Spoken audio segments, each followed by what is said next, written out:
On behalf of the American people, including Muslim communities in all 50 states, I want to extend best wishes to Muslims in America and around the world. Ramadan Kareem. Ramadan is the month in which Muslims believe the Quran was revealed to the Prophet Muhammad, beginning with a simple word, Iqra. It is therefore a time when Muslims reflect upon the wisdom and guidance that comes with faith, and the responsibility that human beings have to one another and to God. Like many people of different faiths who've seen Ramadan through our communities and families, I know this to be a festive time, a time when families gather and meals are shared. But I also know that Ramadan is a time of intense devotion and reflection, a time when Muslims fast during the day and perform Taraweeh prayers at night, reciting and listening to the entire Quran over the course of the month. These rituals remind us of the principles that we hold in common and Islam's role in advancing justice, progress, tolerance, and the dignity of all human beings. For instance, fasting is a concept shared by many faiths, including my own Christian faith, as a way to bring people closer to God and to those among us who cannot take their next meal for granted. And the support that Muslims provide to others recalls our responsibility to advance opportunity and prosperity for people everywhere.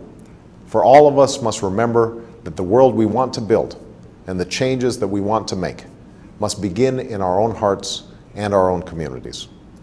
This summer, people across America have served in their communities, educating children, caring for the sick, and extending a hand to those who have fallen on hard times. Faith-based organizations, including many Islamic organizations, have been at the forefront in participating in this summer of service. And in these challenging times, this is a spirit of responsibility that we must sustain in the months and years to come. Beyond America's borders, we're also committed to keeping our responsibility to build a world that is more peaceful and secure. That's why we're responsibly ending the war in Iraq. That's why we are isolating violent extremists while empowering the people in places like Afghanistan and Pakistan. And that is why we strongly and actively support a two-state solution that recognizes the rights of Israelis and Palestinians to live in peace and security. That's also why America will always stand for the universal rights of all people to speak their mind, practice their religion, contribute fully to their society, and to have confidence in the rule of law. All of these efforts are a part of America's commitment to engage Muslims and Muslim-majority nations on the basis of mutual interest and mutual respect. And at this time of renewal, I want to reiterate my commitment to a new beginning between America and Muslims around the world. As I said in Cairo, this new beginning must be borne out in a sustained effort to listen to each other, to learn from each other, to respect one another, and to seek common ground. I believe an important part of this is listening. And in the last 2 months, American embassies around the world have reached out not just to governments, but directly to people in Muslim-majority countries.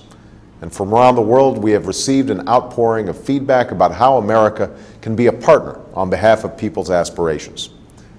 We have listened, and like you, we are focused on pursuing concrete actions that will make a difference over time, both in terms of the political and security issues that I've discussed, and in the areas that you have told us will make the most difference in people's lives. These consultations are helping us implement the partnerships that I called for in Cairo, to expand education exchange programs, to foster entrepreneurship and create jobs, and to increase collaboration on science and technology while supporting literacy and vocational learning. We're also moving forward in partnering with the OIC and the OIC member states to eradicate polio, while working closely with the international community to confront the common health challenges like H1N1, which I know is of particular concern to many Muslims preparing for the Hajj.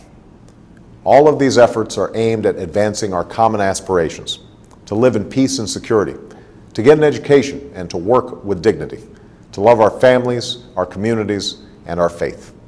It will take time and patient effort. We cannot change things overnight, but we can honestly resolve to do what must be done while setting off in a new direction toward the destination that we seek for ourselves and for our children. That is the journey that we must travel together. I look forward to continuing this critically important dialogue and turning it into action. And today I want to wish Muslims across America and around the world a blessed month as you welcome the beginning of Ramadan. May God's peace be upon you.